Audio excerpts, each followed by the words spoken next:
This afternoon I want to talk about faith in our practice.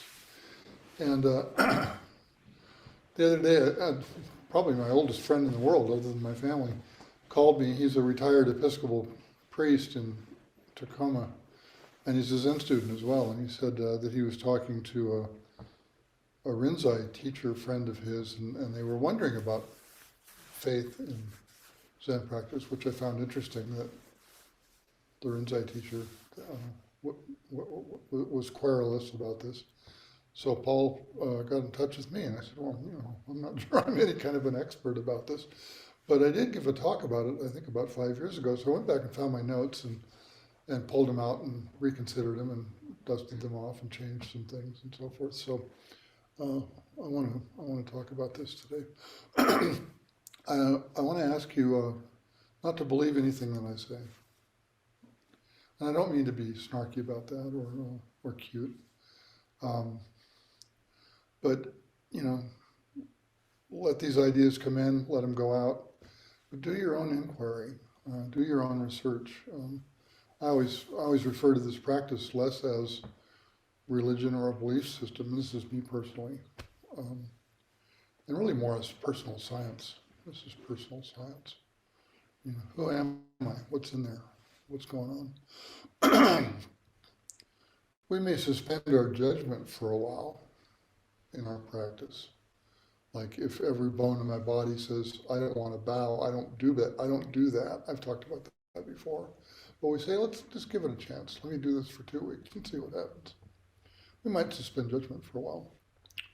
But ultimately, we move ahead based on our own personal experience and not on authority, and certainly not on doctrine.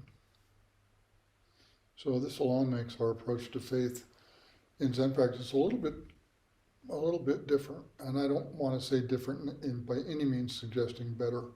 It's just a little bit different. There's this expression, blind faith. And I don't know about you, I don't do that. I don't do that. One of the founders of our school, a lot of them actually, talked quite a bit about faith. Koen Yamada lived pretty much the span of the 20th century, 1907 to 89, and he was at the time he was the leader, the really founder of Sanbo Kyodan, which is the school from which Maizumi Roshi came, and all of his 12 successors, and all of the 200 teachers now who were part of the White Plum Sangha. This came from this blending of Soto and Rinzai practice and was called Sanbo Kyodan. Shishin Roshi, Gyoto Sensei, myself, anybody with a Rakusu here is part of this lineage. And this school grew in the U.S. largely initially through Maizumi Roshi, and then all of his successors. And interestingly, Yamada attracted a lot of Christians to his practice in Japan. At one point, I think it was said about a quarter of the participants at his sessions at his temple in Japan were Christians. And he spoke about the 3 essential conditions for us doing this practice. The first one is great faith. And confoundingly enough, the second one is great doubt. And the third one is great determination. He said, these are like the 3 legs of a tripod. It's uncertain whether we can accomplish the Dharma if one of these 3 legs is missing. If all 3 are present, however, we would be, get this, I love this expression. If all 3 are present, however, we would be more likely to miss the ground with a hammer than we would to miss enlightenment. Great faith, great doubt, great determination. I understood the great determination part. That's pretty clear. I mean, we're all feeling it here just today. It's a sunny day outside. It's the first warm, sunny, relatively calm day in a long, long time. There's a lot of stuff we could be doing, but we're determined, and here we are. And we come back for each period.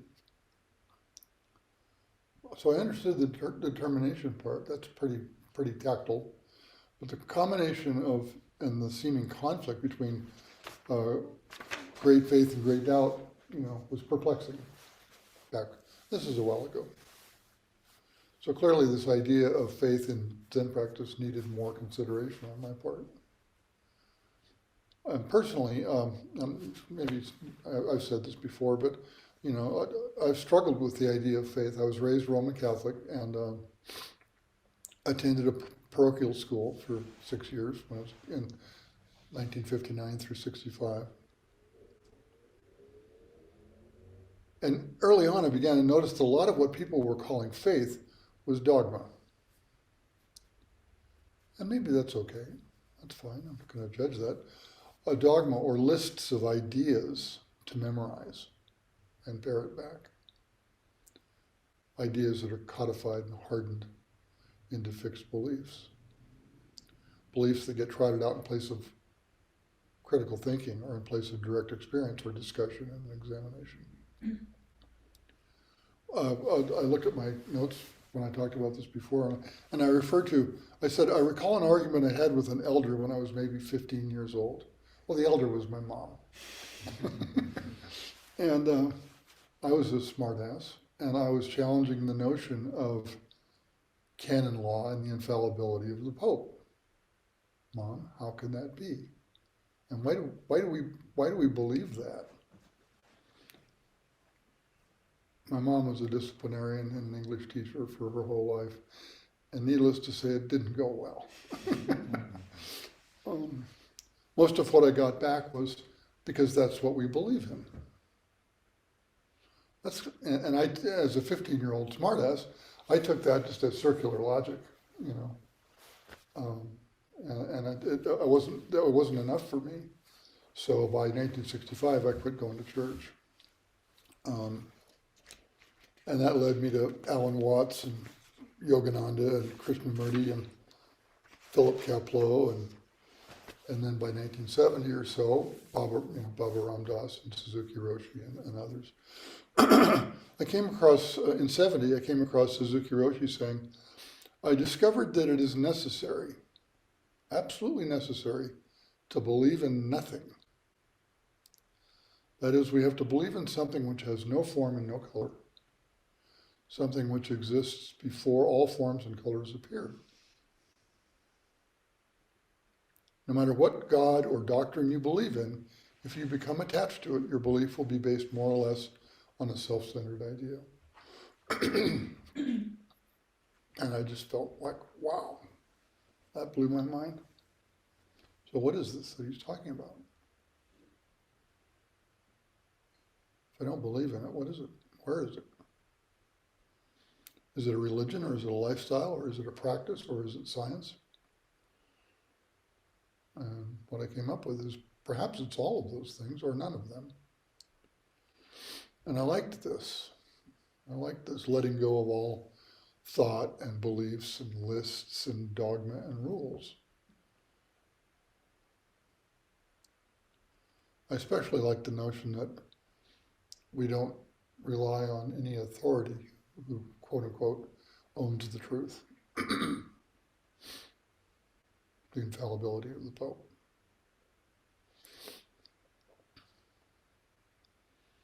But even with that, it was not going to be quite that easy.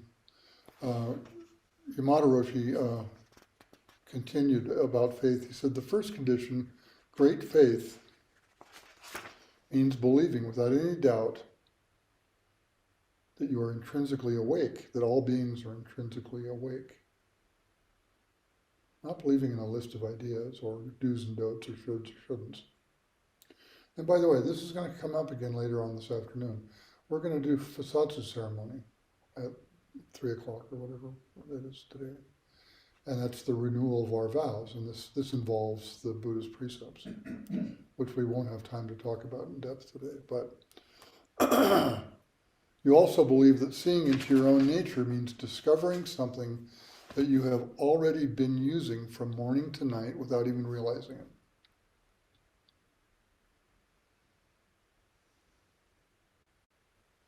Because seeing into your own nature is you discovering yourself.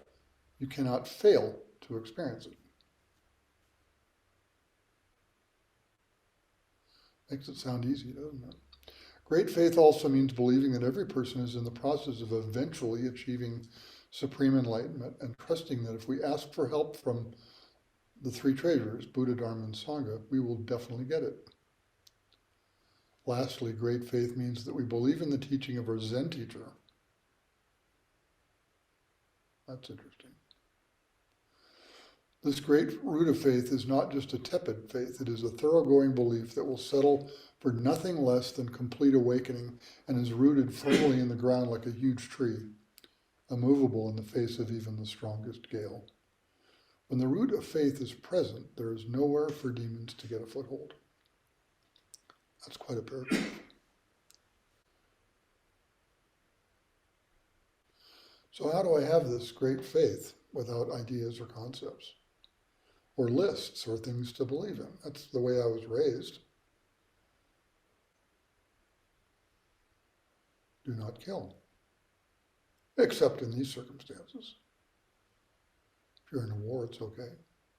If you happen to work at the prison, it might be okay. If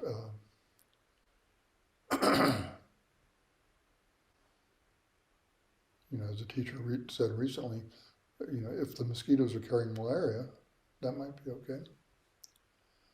What's there to hang on to? What do I do when I get shaky? Later I found not an answer,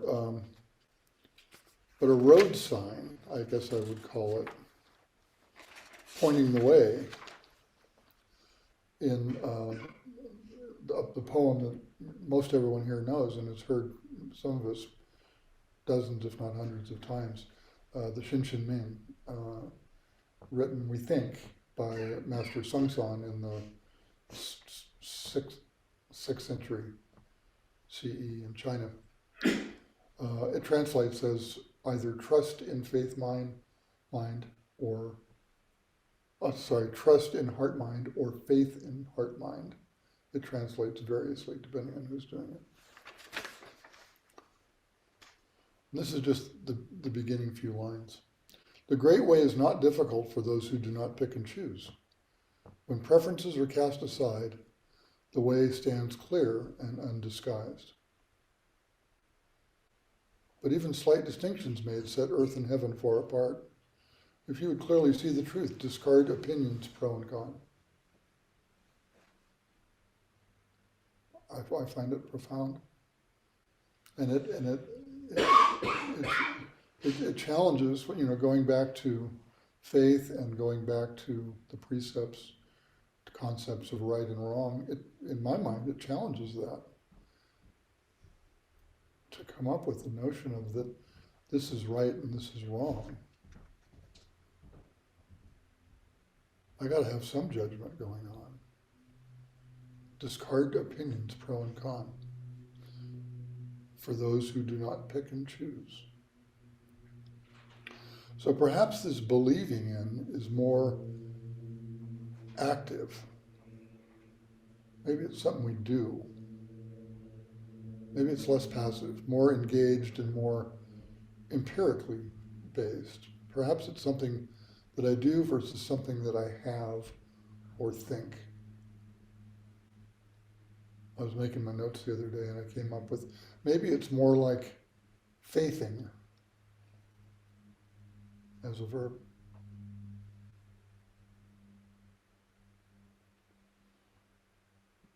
Like in science, where we hold a hypothesis, and we have some scientists here, I think, suspend skepticism and then test it with our fond opinions discarded. Greg, you could probably tell me, who's the scientist whose theory was that the observer affects the outcome of the, I can't remember who that is, but I love the notion. Simply by observing this experiment, you're going to affect it. So we test it, and if it works, we don't need to have faith in it. There it is, it's evident. So maybe it's like that. This might sound slightly off topic, but I connect them in my mind. Joan Halifax made this wonderful statement about hope which in my mind connects with faith. There's a connection there between the two. And she said, hope is not the belief that everything will turn out well. People die, populations die out, civilizations die, planets die, stars die. She said, recalling the words of Suzuki Roshi, the boat is going to sink. If we look, we see the evidence of suffering, of injustice, of futility, of desolation, of harm, of ending all around us and even within us. But we have to understand that hope is not a story based on optimism, that everything will be okay. Because it may not. Ultimately, it's not. Optimists imagine that everything will turn out positively. And Joan said, I consider this point of view dangerous. Being an optimist means one doesn't have to bother. One doesn't have to act. And also, if things don't turn out right, or the way we want them, we can fall prey to cynicism and futility. Pretty easy. We lost that one. Oh, shit. Let's give up. Hope, of course, is also opposed to the narrative that everything is getting worse, the position that pessimists take. Pessimists take refuge in depressive apathy. Joan doesn't pull any punches with her words. And as we might expect, both optimists and pessimists are excused from engagement.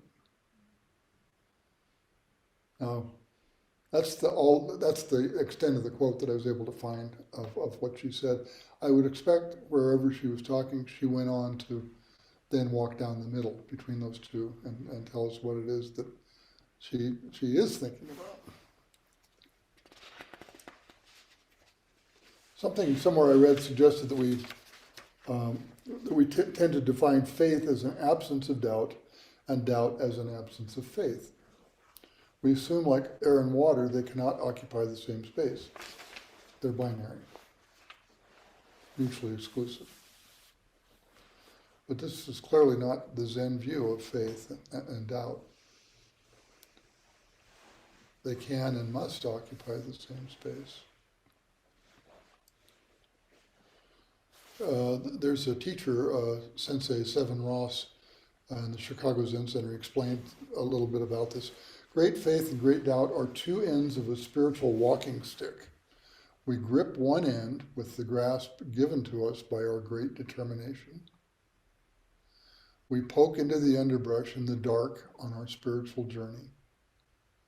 This act is real spiritual practice, gripping the faith end of the stick and poking ahead with the doubt end of the stick. If we have no faith, we have no doubt. If we have no determination, we never pick up the stick in the first place.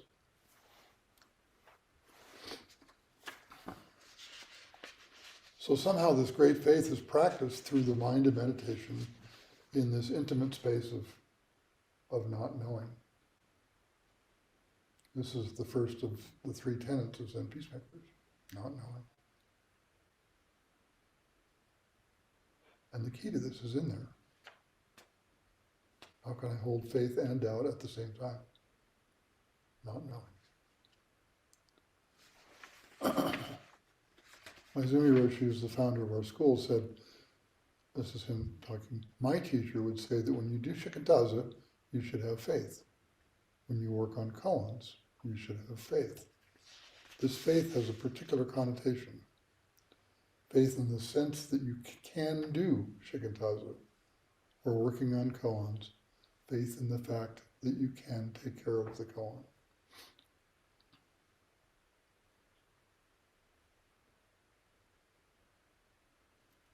And I don't hear any notion of faith in a particular outcome, or faith in a belief system, or a moral checklist.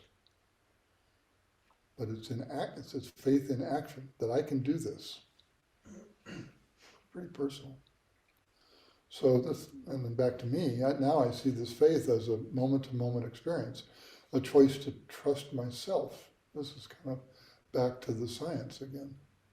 Not an idea of myself. I got plenty of those. But the call to fully inhabit my body and breath and to watch what my mind does with great faith. Not about hauling around ideas from the past. And I do that plenty too.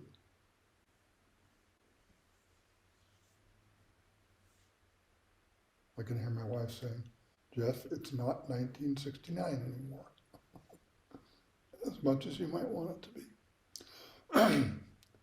Not about hedging the future with the right postures and beliefs, but rather trusting myself to unite my body and my mind right here, right now, today, in this zendo, in this moment. And having faith that I can actually do that. Y'all can do that too. That's all. That's all.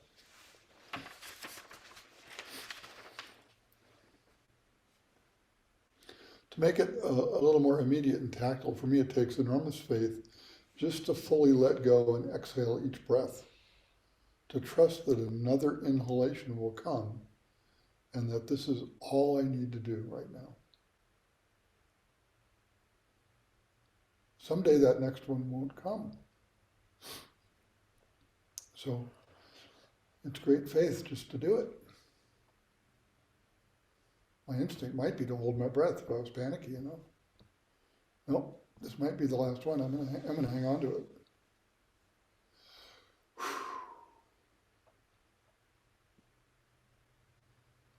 It takes trust for me to face my unruly mind, or the fear and anxiety that make my guts crawl at 3 o'clock in the morning, and just be there with all that, holding it with open hands. So this faith thing is uncommon, isn't it? There's no thing, no idea, no place, no position we need to believe or have faith in. And it's not nihilism. It's very much alive. We practice and we experience that this right here is enough, that nothing is wrong, nothing need be added or changed, and that we're complete and everything just as it is perfect. We all know the Suzuki Roshi quote, you're perfect just as you are and you could use a little work.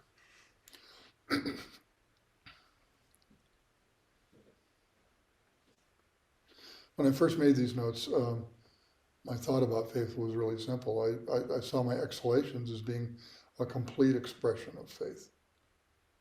I think I oversimplified. When I sincerely and wholeheartedly breathe, there's no room for judgment or analysis or planning or for preferences or aversions. But it's grown a little bit. Now I also see that all three conditions, great faith, great doubt, great determination, are all expressed in our Zazen. But that would have been a very short talk. So, thank you for listening. Thank you.